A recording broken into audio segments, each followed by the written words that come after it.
चलिए, झारखंड के रण में प्रधानमंत्री मोदी का आगमन और सीधे आपको जोड़ते हैं प्रधानमंत्री की रैली से।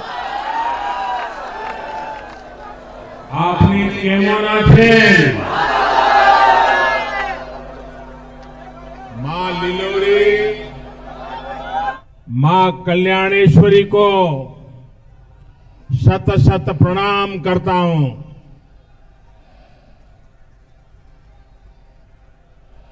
कोयलांचल की राजधानी में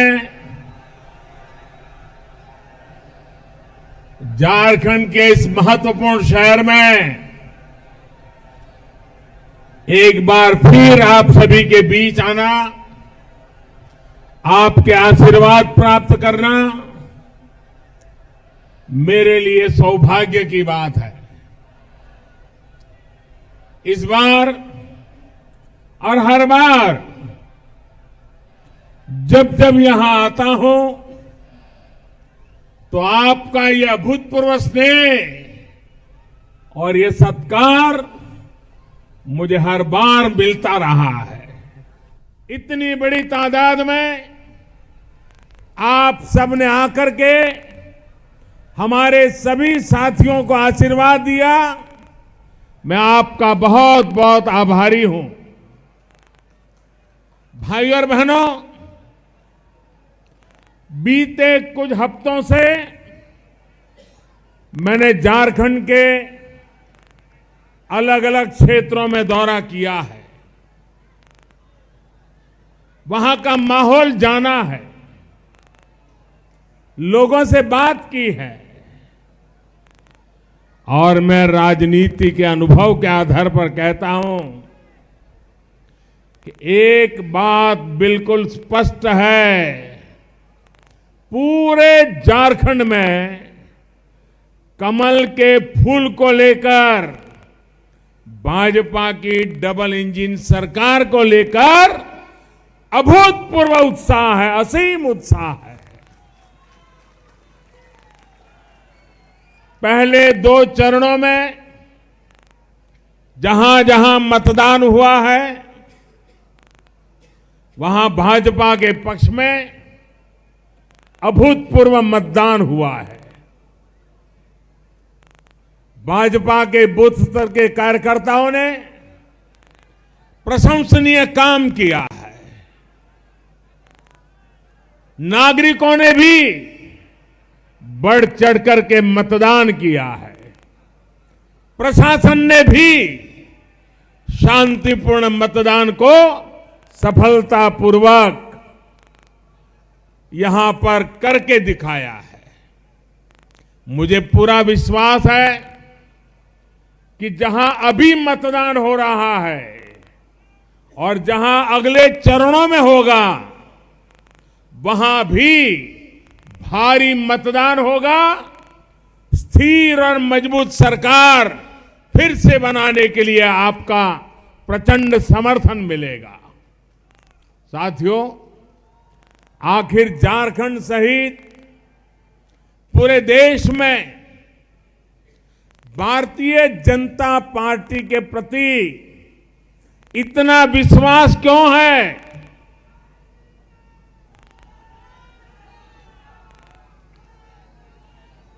आज पूरा हिंदुस्तान भाजपा पर क्यों विश्वास करता है? भाइयों बहनों,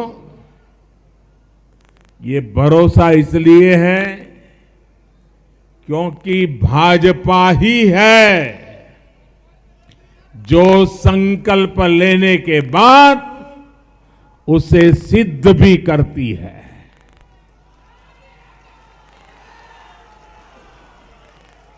जो वादा हम देश के लोगों से करते हैं उस पर पूरी ईमानदारी से अमल करते हैं।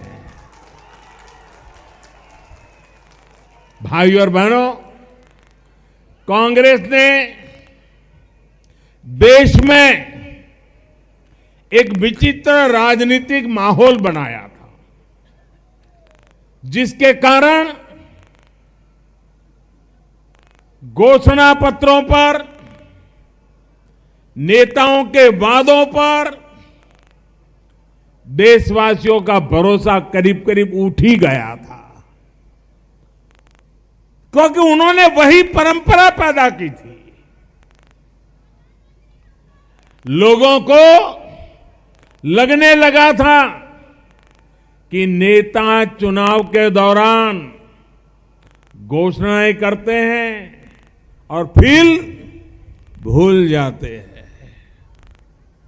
देश के लोगों में ये भावना भरने वाली कांग्रेस की परंपरा, कांग्रेस के कारनामे, कांग्रेस के इरादे, इसी के कारण स्थिति पैदा हुई है। कांग्रेस और जेएमएम और फिर उनके साथ आरजेडी और बचे खुचे वामपंथी जैसे इनके सहयोगी हमेशा यही करते रहे हैं। लेकिन साथियों, भाजपा ने सिर्फ 6 महीने में दिखाया है कि संकल्प चाहे कितने भी बड़े हो, कितने भी मुश्किल हो, उन्हें पूरा करने के लिए हम दिन रात एक कर देते हैं।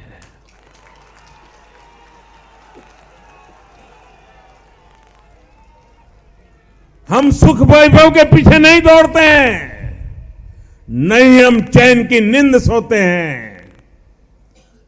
हर पल देशवासियों के सपनों को पूरा करने के लिए हम अपने आप को मिटाते रहते हैं।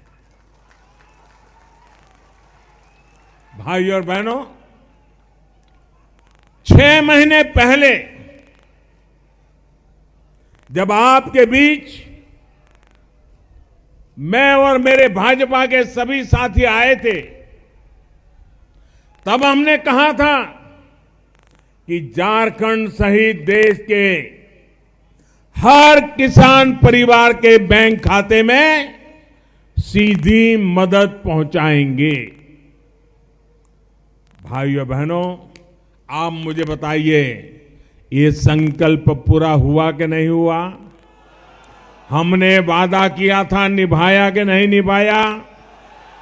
हमने कहा था छोटे किसान, खेत मजदूर, छोटे दुकानदार, छोटे व्यापारी, उन सबको 60 वर्ष की आयु के बाद पेंशन की व्यवस्था करेंगे।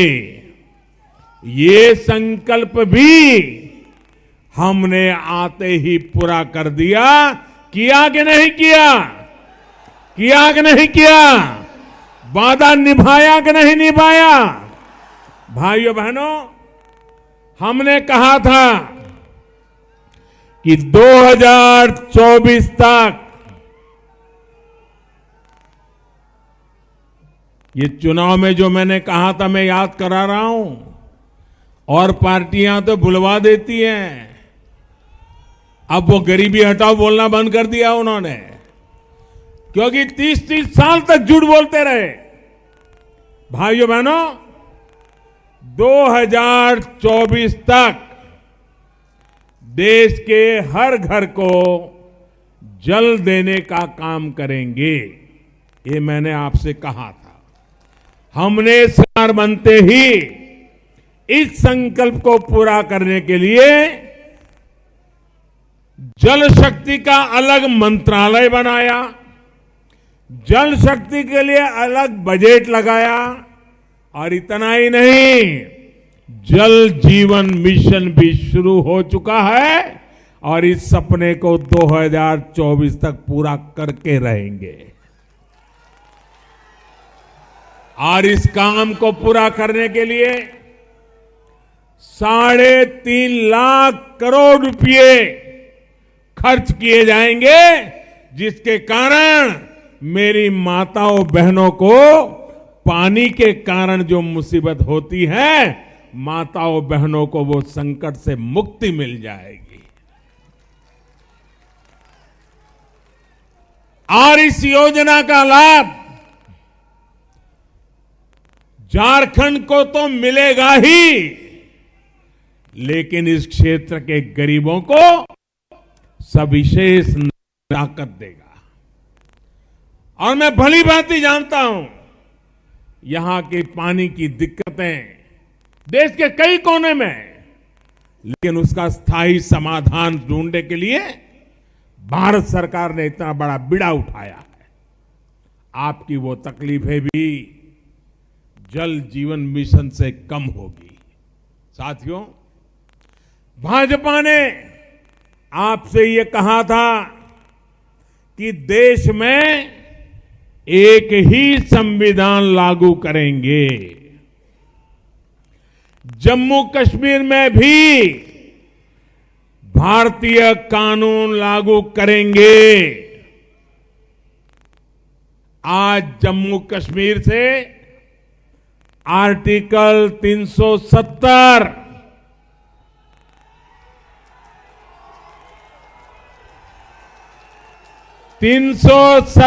हट चुका है और भारत का संविधान पूरी तरह से वहां लागू है। आप मुझे बताइए, 370 हटाने का वादा हमने पूरा किया कि नहीं किया? ये बड़ा निर्णय हमने किया कि नहीं किया? पूरी निष्ठा के साथ, ईमानदारी के साथ लागू किया कि नहीं किया? भाइयों और बहनों, हमने कहा था कि राम जन्मभूमि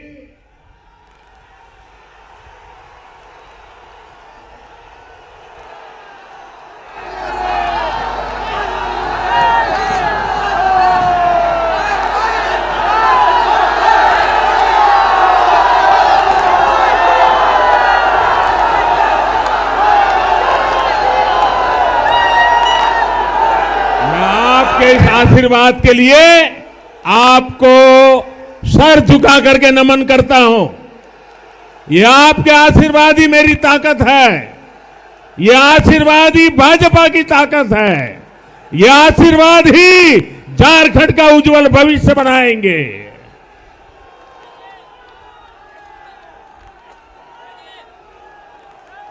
भाइयों बहनों, राम जन्मभूमि को लेकर जो विवाद सदियों से, यानी 2-5 साल 50 साल नहीं, सदियों से चल रहा है, जिसको कांग्रेस ने जानबूझ करके उलझाया, बार बार उलझाया।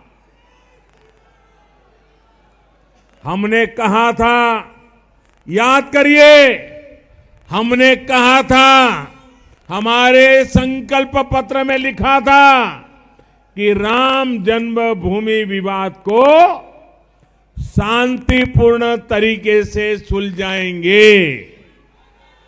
ये हमने कहा था, ये कहा था शांतिपूर्ण तरीके से सुलझाया कि नहीं सुलझाया? शांतिपूर्ण तरीके से सुलझाया कि नहीं सुलझाया?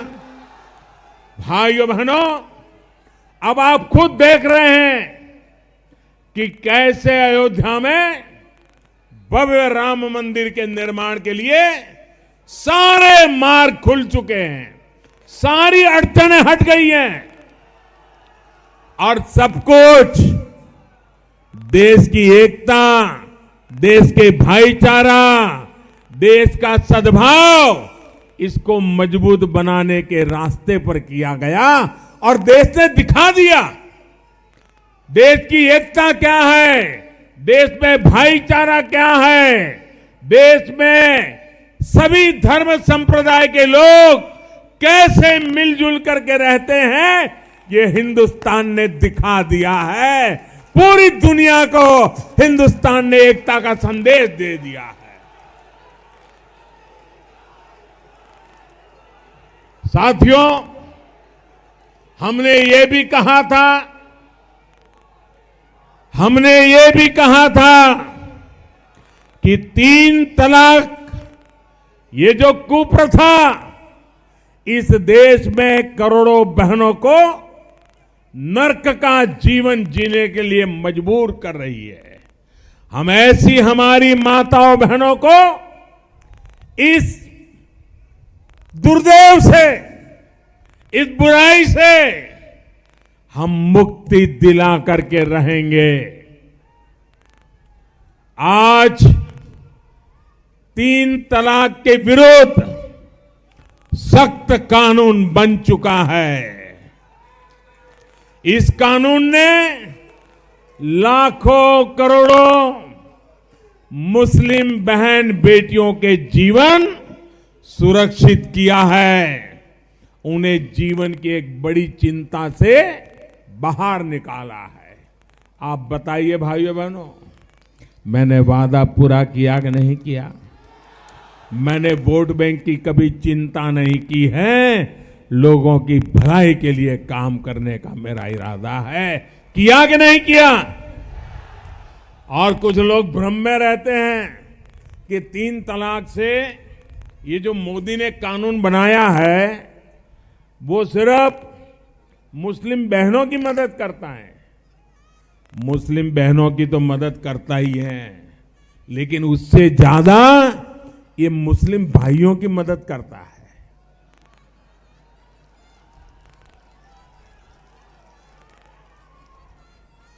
मैं समझाता हूं कैसे करता है। कुछ मुझे बताइए,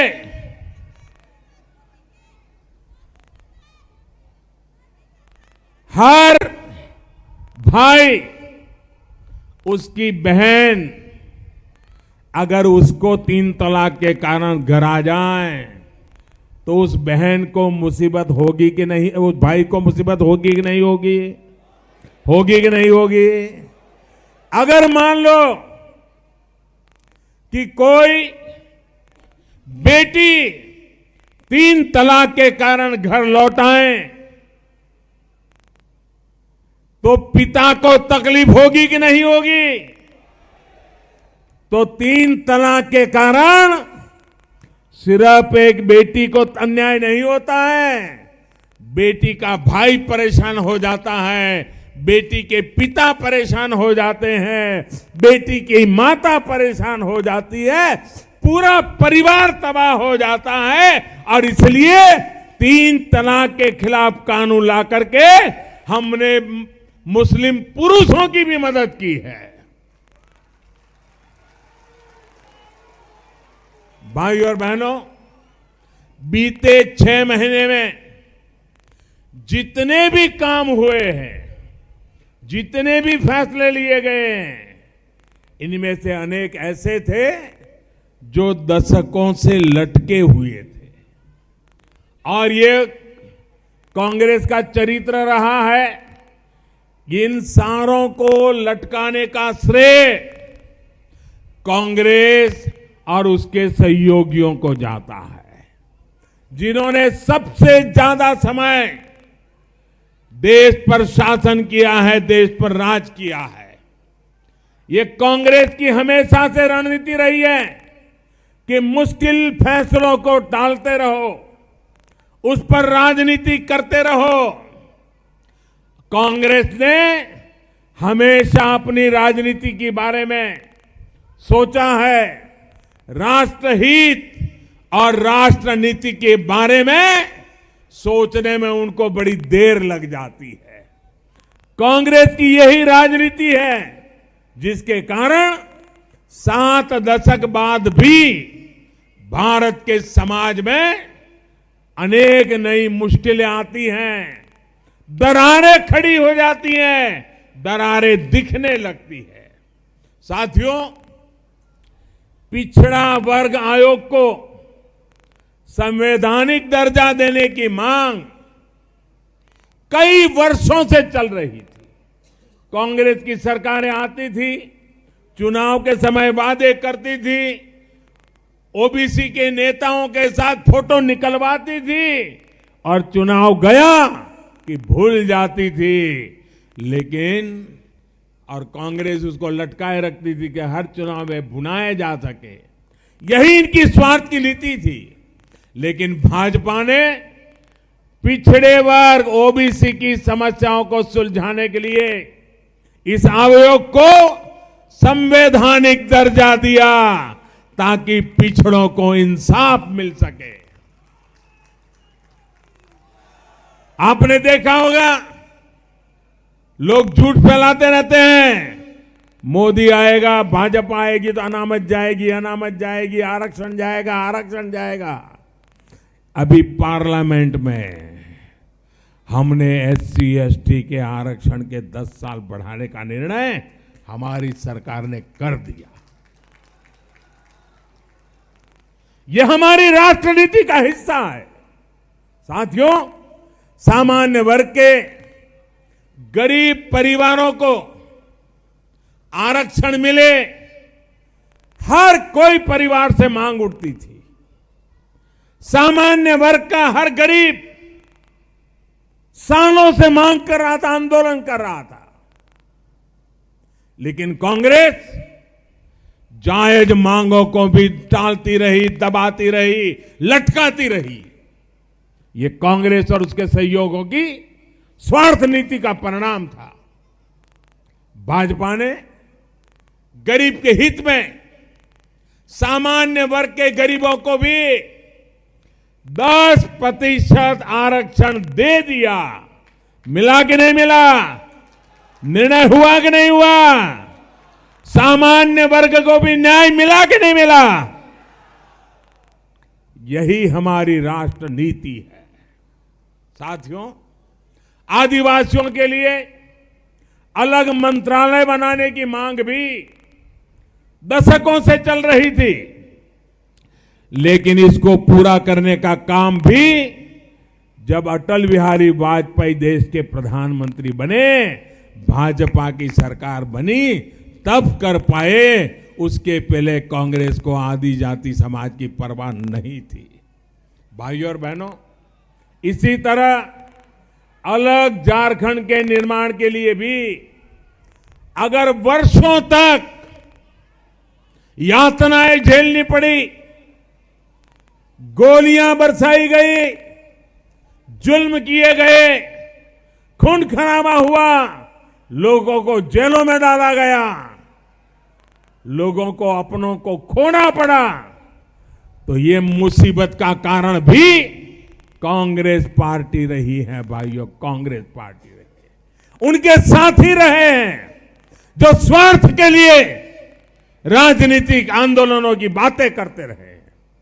आजादी के बाद से ही यहां का जनजातीय समाज, यहां का पिछड़ा समाज अलग राज्य की मांग कर रहा था, लेकिन कांग्रेस ने अपने राजनीतिक हितों को ऊपर रखा, आपकी बात नहीं सुनी और 5 दशक तक आपके लिए अलग झारखंड नहीं बनाया। और कुछ लोग तो कहते थे कि झारखंड मेरे लाश पर बनेगा। आज वही लोग आपके वोट मांगने निकले हैं। ऐसे झूठ बोलने वालों को माफ कर सकते हैं क्या? कर सकते हैं क्या? झारखंड का विरोध करने वालों को स्वीकार कर सकते हैं क्या? झारखंड के मुद्दे को लटकाए रखने वालों को स्वीकार कर सकते हैं क्या? भाइयों बहनों, बाबू राम नारायण सिंह जी, जयपाल मुंडा जी और विनोद बिहारी महतो जी जैसे सेनानियों के संघर्ष को कांग्रेस ने कभी सम्मान नहीं दिया।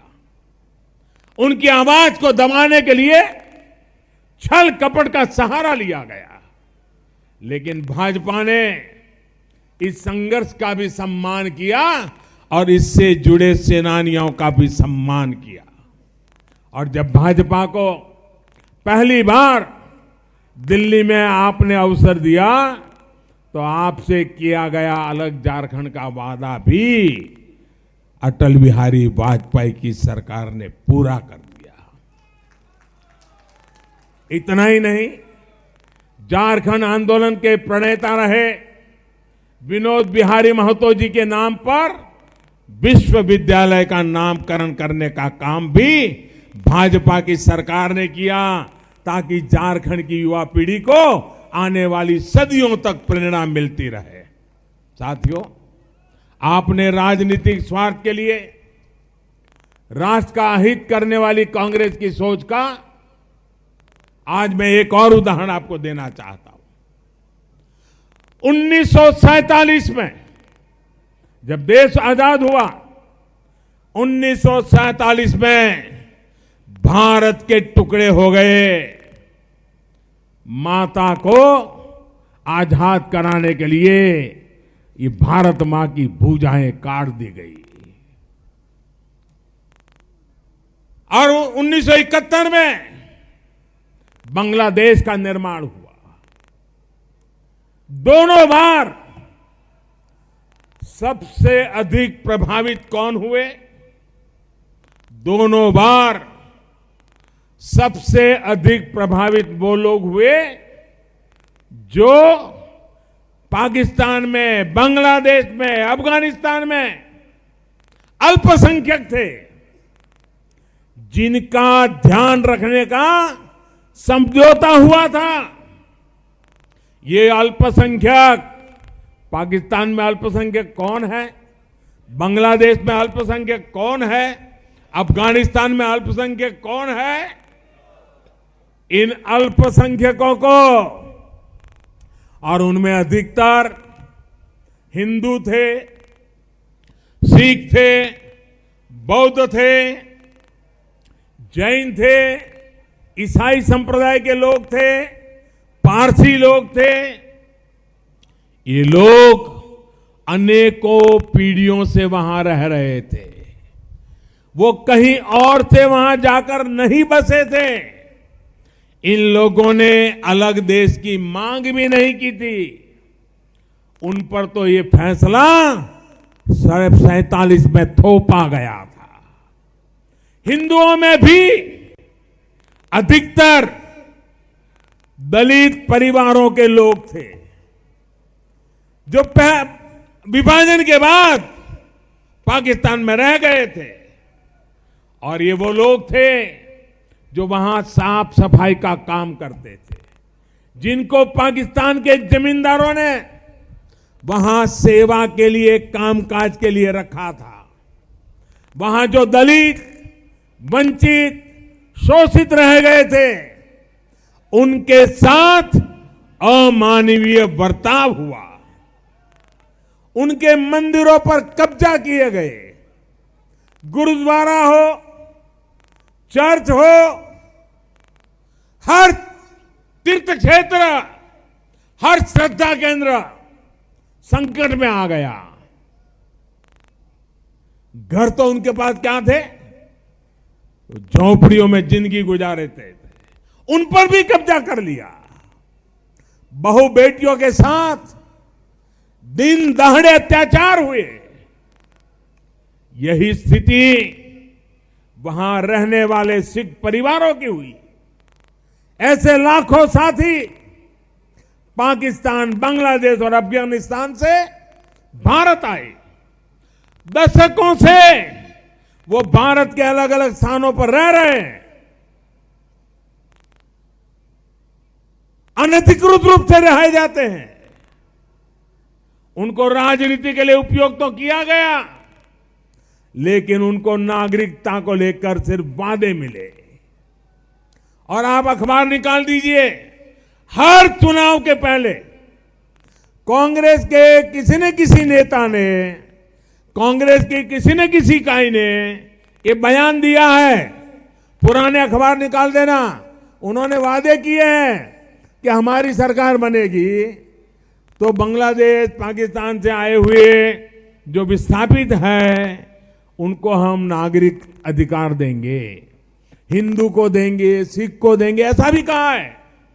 लेकिन कल आपने देखा फिर पलट गए। भाइयों बहनों, जिस गरीबी, गंदगी और उपेक्षा की स्थिति में ये हमारे भाई बहन पाकिस्तान में थे, कांग्रेस की सरकारों ने यहां भी उनके साथ वही बर्ताव किया। भाइयों और बहनों, 10 साल पहले जब अफगानिस्तान में तालिबान के हमले बढ़े तो दर्जनों ईसाई परिवार भी किसी तरह अपनी जान बचाकर भारत आए थे। भारत इसलिए आए थे क्योंकि उनके भी पुरखे इसी धरती से जुड़े हुए थे। लेकिन इन लोगों का भारत में आने के बाद कांग्रेस की सरकार ने साथ नहीं दिया। ऐसे ईसाई परिवार आज भी बहुत ही दयनीय स्थिति में जिंदगी गुजार रहे हैं। साथियों, आज जब ऐसे लाखों गरीब, प्रताड़ित, वंचित, शोषित दलित परिवार, सिख परिवार, ईसाई परिवार, उनको भाजपा ने अपने वादे के अनुसार नागरिकता देने का कानून बनाया तो कांग्रेस और उसके साथी उसका भी विरोध कर रहे हैं। आप मुझे बताइए भाइयों बहनों, उनको न्याय मिलना चाहिए कि नहीं मिलना चाहिए? उनको भारत में शरण मिलनी चाहिए कि नहीं मिलनी चाहिए? उनको अधिकार मिलना चाहिए कि नहीं मिलना चाहिए? भाइयों बहनों, आपने अब कांग्रेस को भली भांति पहचान लिया है। कांग्रेस सिर्फ और सिर्फ कांग्रेस और उसके सहयोगियों की स्वार्थ नीति है, वोट बैंक की चिंता है। इनको पता है कि दलितों, वंचितों, पिछड़ों, आदिवासियों ने इनको ठुकरा दिया है, इसलिए एक वोट बैंक इनको अपना आखिरी सहारा दिख रहा है। इसके लिए वो इस देश को करोड़ों मुस्लिम साथियों से भी छल कर रहे हैं, उनको झूठ बोल रहे हैं। साथियों, ये जो नागरिकता के कानून में संशोधन हुआ है, इसका भारत के नागरिक जो हमारे मुसलमान भाई हैं, इस कानून से इस देश का हिंदू है, मुसलमान है, ईसाई है, पारसी है, बौद्ध है, जैन है, जो पहले से भारत का नागरिक है, उनको इससे कोई लेना देना ही नहीं है, उन पर इसका कोई प्रभाव नहीं है, लेकिन झूठ बोले जा रहे हैं। भाइयों बहनों, इसी तरह की राजनीति के लिए ही कांग्रेस और उसके साथी नॉर्थ ईस्ट में भी आग लगाने की कोशिश कर रहे हैं। वहां भ्रम फैलाया जा रहा है कि बांग्लादेश से बड़ी संख्या में लोग आ जाएंगे, जबकि कानून पहले से ही भारत आ चुके शरणार्थियों की नागरिकता के लिए 31 दिसंबर 2014 तक जो भारत आए, उन शरणार्थी को ही इस व्यवस्था का में रखा गया है। इतना ही नहीं, नॉर्थ ईस्ट के करीब करीब सभी राज्य इस कानून के दायरे से बाहर है, लेकिन फिर भी कांग्रेस और उसके सहयोगी दल, जिनकी राजनीति घुसपैठियों के समर्थन से चलती है, वो वहां भ्रम फैलाने का प्रयास कर रहे हैं। भाइयों और बहनों, यहां से ये देवघर, बाबा धाम बहुत दूर नहीं है। भोले बाबा की इस धरती से मैं नॉर्थ ईस्ट और पूर्वी भारत के आसाम सहित हर राज्य, हर जनजातीय समाज को आश्वस्त करना चाहता हूं। आसाम सहित नॉर्थ ईस्ट के अलग अलग क्षेत्रों की परंपराओं, वहां की संस्कृति, वहां की भाषा को मान सम्मान देना, उसे संरक्षण देना, उसे और समृद्ध करना, ये भारतीय जनता पार्टी की प्राथमिकता है, मोदी सरकार की प्राथमिकता है। हम नॉर्थ ईस्ट के क्षेत्रीय दलों, वहां के स्थानीय संगठनों, कमेटियों, काउंसिलों के साथ मिलकर वहां के विकास के लिए काम कर रहे हैं और हमेशा करते रहेंगे।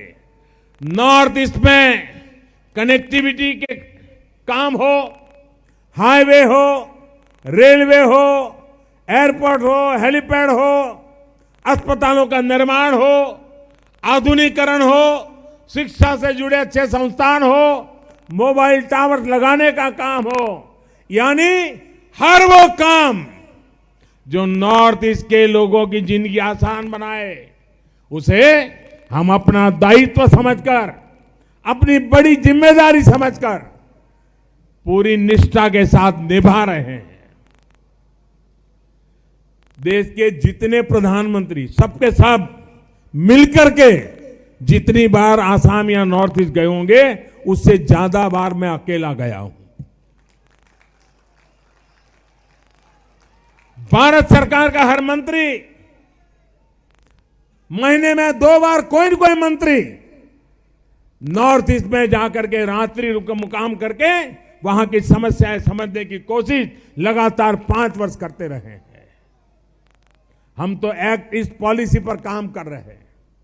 नॉर्थ ईस्ट समेत पूर्वी भारत को जिसे कांग्रेस ने अपने हाल पर छोड़ दिया था, हम उसे भारत के विकास का ग्रोथ इंजन बनाने के लिए काम कर रहे हैं। मैं आज इस मंच से नॉर्थ ईस्ट के, विशेष करके आसाम के अपने भाइयों बहनों को, वहां के युवा साथियों को अपील करता हूं कि आप अपने इस सेवक पर, अपने इस मोदी पर विश्वास रखिए। मैं नॉर्थ ईस्ट के भाइयों बहनों की किसी परंपरा, भाषा, रहन सहन, संस्कृति, किसी पर आंच नहीं आने दूंगा। उनके हकों पर कोई आंच नहीं आने दूंगा। उनके भविष्य को और निखारने के लिए अपने आप को खपा दूंगा।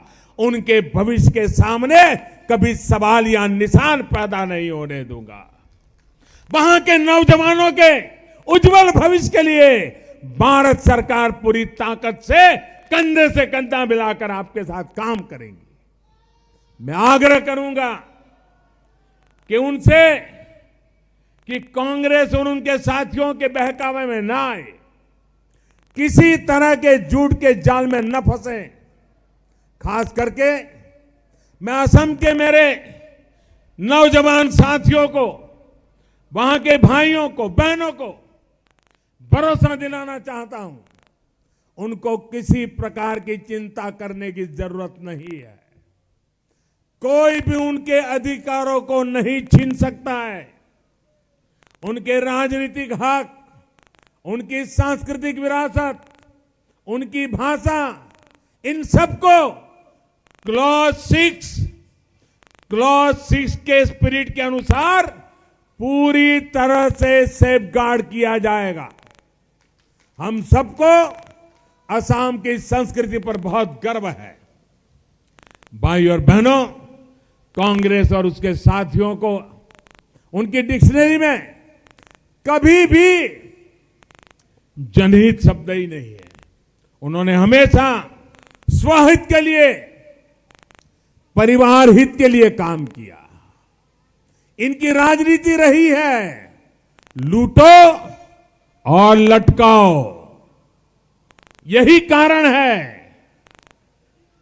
कि भाइयों बहनों, काले सोने पर बैठा ये धनबाद और ये पूरा इलाका संपदा से जितना समृद्ध है, उतनी ही अधिक गरीबी यहां बनी रही। भाइयों बहनों, कल जब पार्लियामेंट में, राज्यसभा में वोटिंग हुआ तो आपने देखा होगा वोटिंग कैसा हुआ। हमारे यहां सभा को शुभ माना जाता है। कोई भी काम करते हैं तो उसको सभा। आपने देखा होगा कल हम लोगों को 125 वोट मिले और 99 का फिरा बहुत बुरा माना जाता है। ये षड्यंत्रकारी मानसिकता लेकर के चलने वाले लोग 99 के फेरे में फंस गए हैं।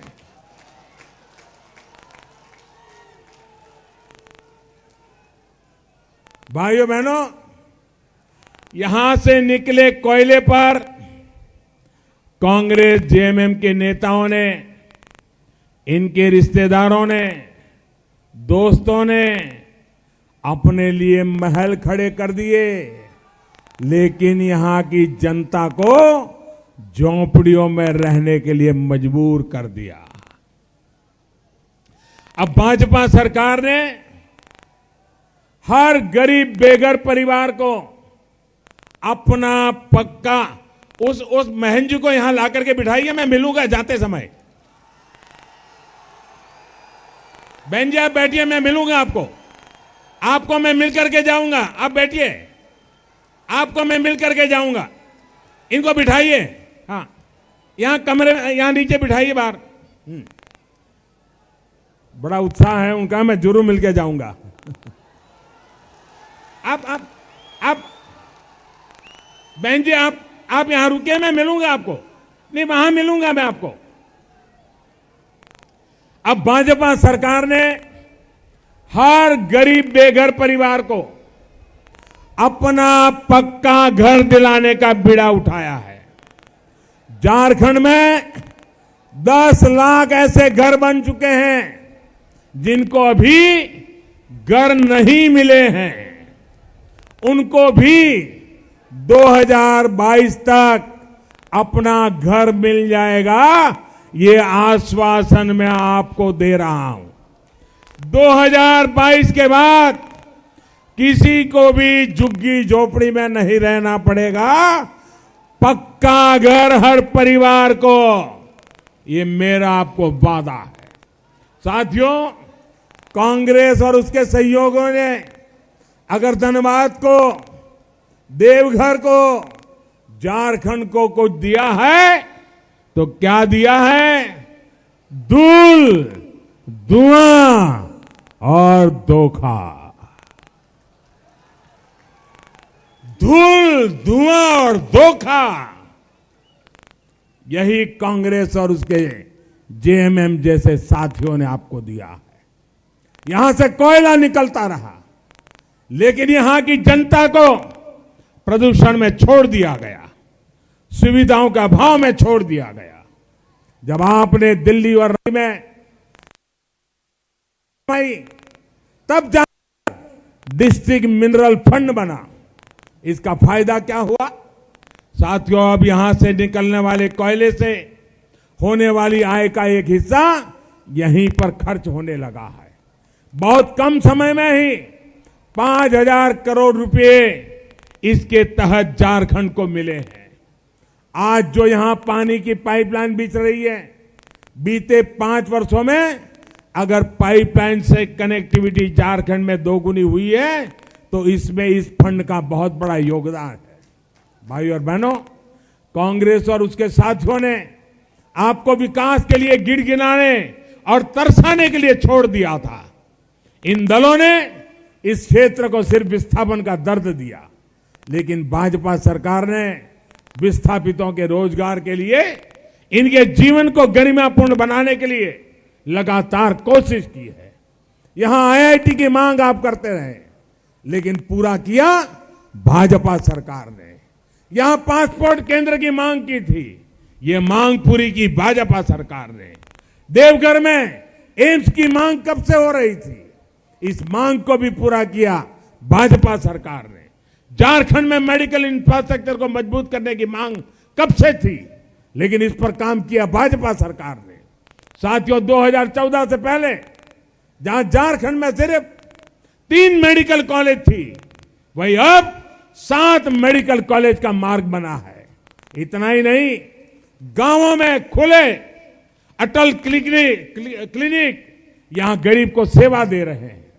इसी तरह हेल्थ एंड वेलनेस सेंटर का भी व्यापक विस्तार किया जा रहा है। और आयुष्मान भारत योजना तो यही झारखंड से शुरुआत हुई थी, पूरे देश के लिए यहां से शुरू किया था। झारखंड के लाखों परिवार को अब आयुष्मान भारत योजना के तहत 5 लाख रुपए तक का मुफ्त इलाज मिलने लगा है। साथियों, कांग्रेस और उसके साथियों के पास सोच और संकल्प दोनों की कमी है। उन्होंने यहां नक्सलवाद को हवा दी, यहां के इंफ्रास्ट्रक्चर पर ध्यान नहीं दिया। यही कारण है कि इनके शासनकाल में यहां नए उद्योग तो आए नहीं, बल्कि पुराने भी बंद हो गए। भारत कुकिंग कोल लिमिटेड के साथ क्या किया हुआ, यह आप भली भांति जानते हैं। सिंदरी के खाद कारखाने के साथ इन्होंने क्या किया, कैसे इनकी गलत नीतियों के कारण यहां हजारों लोग बेरोजगार हो गए, इससे भी आप भली भांति परिचित है। अब मुझे संतोष है कि हमारी सरकार द्वारा सिंदरी के खाद कारखाने को फिर से शुरू करने का फैसला लिया गया और अब इस पर तेजी से काम चल रहा है। एक बार जब ये कारखाना पूरी तरह से शुरू हो जाएगा तो यहाँ के हजारों युवाओं को रोजगार भी मिलेगा और यहाँ के किसानों को पर्याप्त और सस्ता यूरिया भी मिलेगा। भाइयों और बहनों, भाजपा की सरकार इस कारखाने को इसलिए पुनर्जीवित कर पा रही है क्योंकि हमने झारखंड तक गैस पहुंचाने के लिए एक बहुत बड़ा प्रोजेक्ट शुरू किया है। पश्चिम बंगाल के हल्दिया से यहां गैस पहुंचाई जा रही है।